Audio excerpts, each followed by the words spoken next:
Hello everybody, Matilda von Rosen and I, Frankelius, are very happy being invited to this conference. Today we are going to talk a little bit about agriculture from a carbon perspective. I have my background in innovation research, and we also have a small farm in Norrköping in Sweden called Holsta.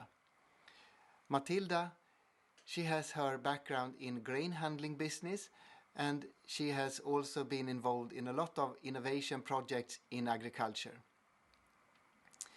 Today we are working at the Agtech 2030 program based at Linkoping University in Sweden. We have about 20 partners, companies that we work with, not least farmers like Tolefors Farm.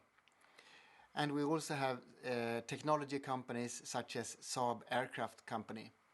We are trying to combine competencies from different areas. For example, we have developed this machine concept called FlexRow, where we use hydraulic technology from airplane to improve machines in agriculture. And this was actually quite recent.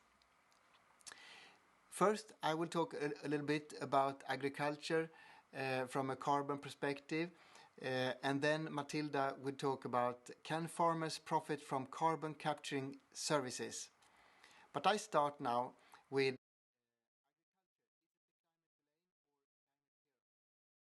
first, we have a lot of challenges in society related to agriculture.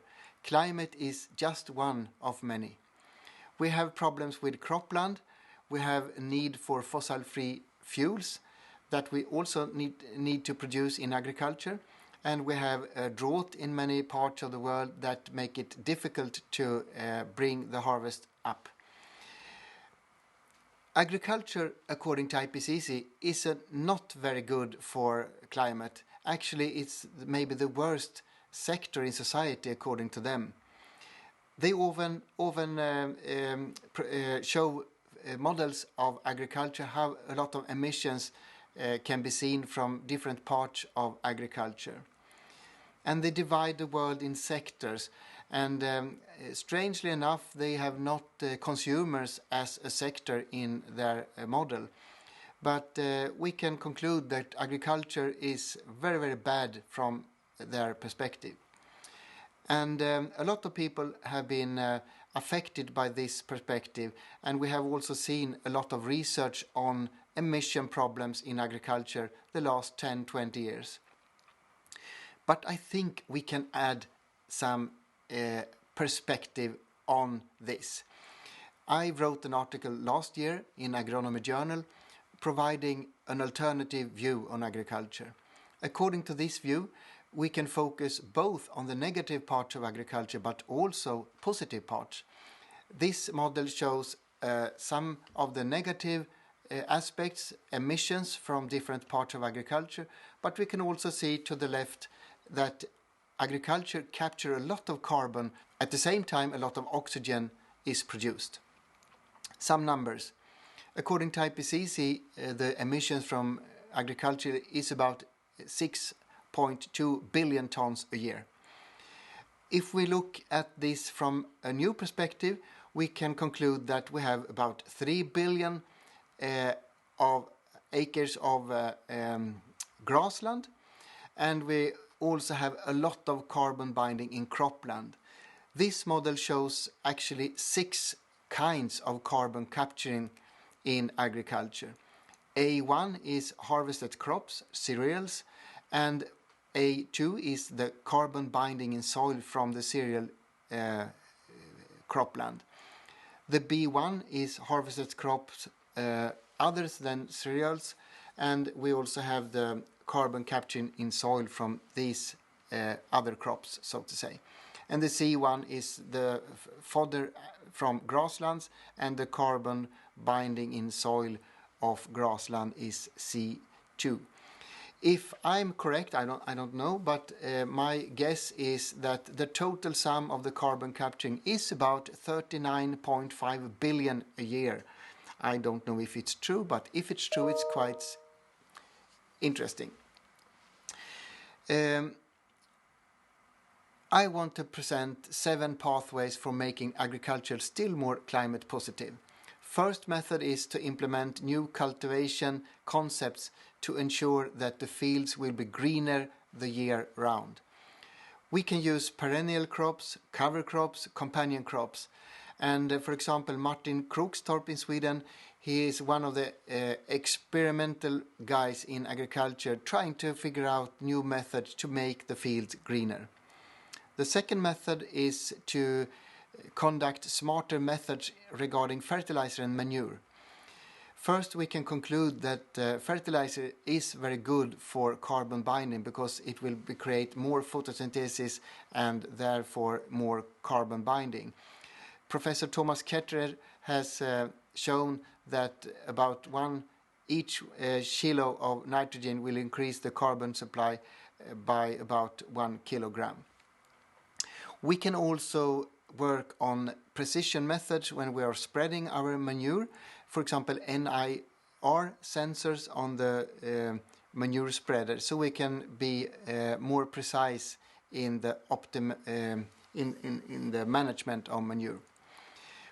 Moreover, we can, of course, produce fertilizer in a more climate-friendly way. For example, Yara has a pilot plant in Australia trying to produce fossil-free fertilizers.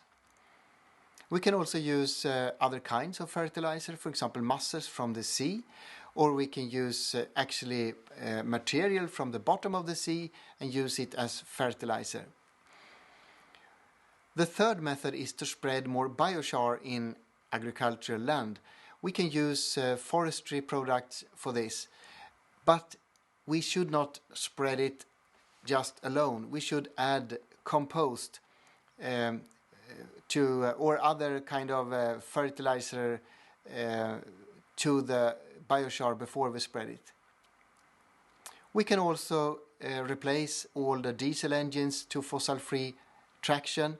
For example, this tractor is an ethanol tractor that we have created in Linkoping. And this tractor is from America. It's ammonia and hydrogen fueled tractor. This Rigitrack presented 2018 is an electric tractor, and this John Deere Field Swarm unit is also electrical but has a cable system behind it. Electrical tractors is not a new thing.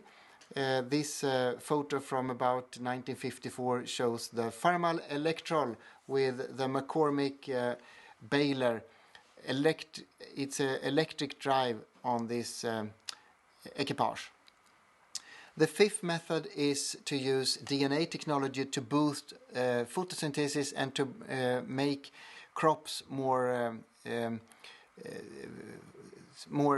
flexible in relation to, for example, moisture levels in soil. The problem is that in Europe, quite many people don't like DNA technology in relation to agriculture. The European Court of Human Rights decided that CRISPR method is to be regarded as GMO, so we have a problem here. The sixth method is to handle the soil compaction. The most important thing is to bring down the load on the field. For example, these small tractor robots can do the work in a much more soil-friendly way. This system is from Trelleborg. It's a VIP system, adjusting the pressure in the wheels in relation to the load. And later this year we will present a new invention regarding the soil compaction, but because of the patent process I cannot mention so much about it, but we have things ongoing. The seventh method is to create energy locally on farms, fossil-free. For example, we can plant trees across the fields and combine the tree avenues with solar panels like this agri-solar system invented by Kurt Hansson in Sala in Sweden.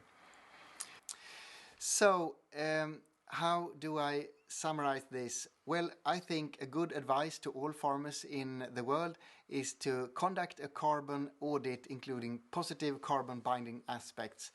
I want to focus on that as much as bringing down the negative part. And the second, to detect some methods that can improve carbon equation for farmers. And the third, but not least, to develop profitable business models, because if, for example, fossil-free production of fertilizer will bring prices up of fertilizer, we need to cash that back through market processes, hopefully. So we need new business models. Now, my friends, I'm so happy to say that Matilda von Rosen will take over. So, thank you for me. Hi there, my name is Matilda von Rosen and I'm sending from wintry Sweden. I am a coordinator at Agtech 2030 at the University of Linkoping. And I will talk to you a bit about how the farmer can profit from the carbon capturing services. But first of all, I would like to have a quick glance at the basics of the photosynthesis. Here you can see the carbon in different shapes going up into the air. It comes from the water, the soil, the animals and their manure. The methane, which we all know is a greenhouse gas that is much stronger than ordinary carbon dioxide. But one thing that is now starting to get more and more attention is that the methane is not a stock gas, but it's a flow gas, which means that within a time frame of 10 to 15 years, it is via an hydroxyl oxidation transformed into carbon dioxide. So this means that if we have the constant amount of cows within a 10 to 15 years of time frame, then there will not be added carbon dioxide into the air because it's recycling carbon that is going all around. On this picture you can see the dark green arrows that is using carbon dioxide in their cycles. It's the ocean, the forest, the fields and the soil. The problem occurs when we start to pick up carbons from the fossil fuels which have been kept there for millions of years. These carbons have a slightly longer recycling timeline. So by adding these up into the air of the carbon cycle, then the carbon cycle is disturbed.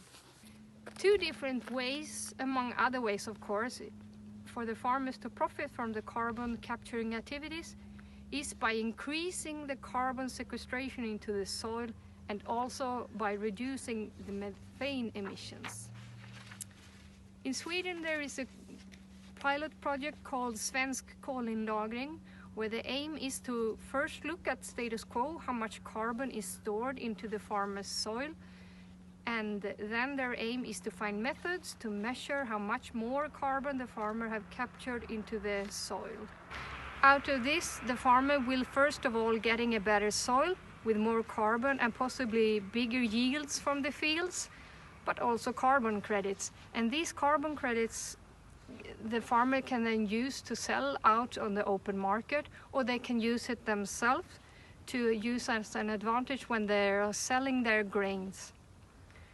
We have recently started to see how the climate footprint on products such as Oatly, and I personally believe that this is just the beginning. We will continue to see the climate footprint on the products that we buy in the stores. Another way to reduce the carbon footprint is by reducing methane, and it could be done by using covered lagoons and then make biogas out of the manure. In California, they have within a 4 years time span reduced the methane slip on the dairy farms by 25% by using, amongst other things, the covered lagoons. Another thing that is in focus in California is feeding additives. That is reducing the methane slip from the cow's digestion. In Sweden, for example, we have a startup, Volta Green, who is looking into reducing this by feeding the cows with red seaweed.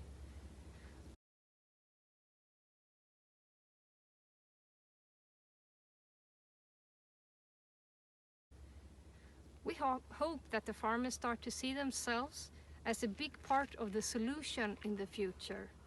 Farming is one of very few natural carbon capturing industries. Thank you for your attention, and we will be happy to answer any questions you might have.